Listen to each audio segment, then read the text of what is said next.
BNP সহ কিছু দল প্রকাশ্যে এই কোটা আন্দোলনের প্রতি তাদের সমর্থন জানিয়েছে। এটাকে পলিটিসাইজ করা বা রাজনীতিকীকরণ এটা তারাই শুরু করেছে এবং আন্দোলনকারী শিক্ষার্থীদের রাজনৈতিক ফাঁদে ফেলে তাদের অতীতে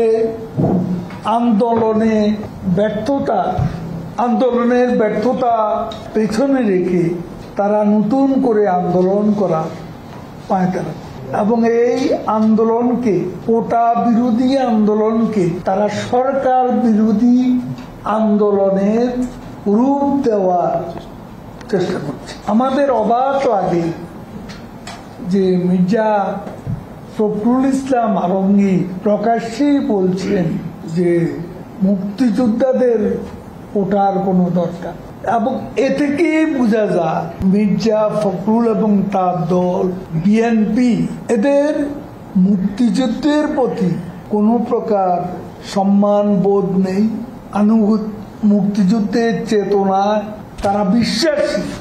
এটা এখন আর মনে করা কোনো কারণ নেই। মুক্তিযোদ্ধাদের কোটা সমর্থন না করা তার মানে তারা এতদিন মুক্তিযুদ্ধের বিরুদ্ধেই ছিল, তার প্রমাণ তারা নতুন করে দিল। আমাদের সকলের মনে রাখা উচিত দেশের সর্বোচ্চ আদালতের প্রতি সম্মান দেখাতে হবে এবং আমাদের সুপ্রিম কোর্ট পবিত্র সংবিধানের অভিভাবক। এই পবিত্র সংবিধানই দেশের সর্বোচ্চ আইন। দেশের সর্বোচ্চ আদালত যখন সরকার পক্ষ, আন্দোলনকারী প্রতিনিধি, মূল মামলা দায়েরকারী পক্ষ সহ সকলের বক্তব্য শুনে এ বিষয়ে চূড়ান্ত নিষ্পত্তির বিচারিক প্রক্রিয়া অব্যাহত রেখেছে, ঠিক সেই মুহূর্তে আন্দোলনের নামে জনগণের চলাফেরা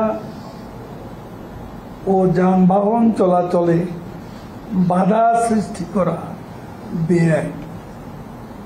এছাড়াও ইতোমধ্যেই গণমাধ্যম, সামাজিক যোগাযোগ মাধ্যমে আন্দোলনকারীদের অনেকে অদ্ভুতপূর্ণ ও শিষ্টাচার বহির্ভূত আচরণ বিভিন্ন শ্রেণী পেশার মানুষের মনে বিরূপ প্রতিক্রিয়ার সৃষ্টি করেছে।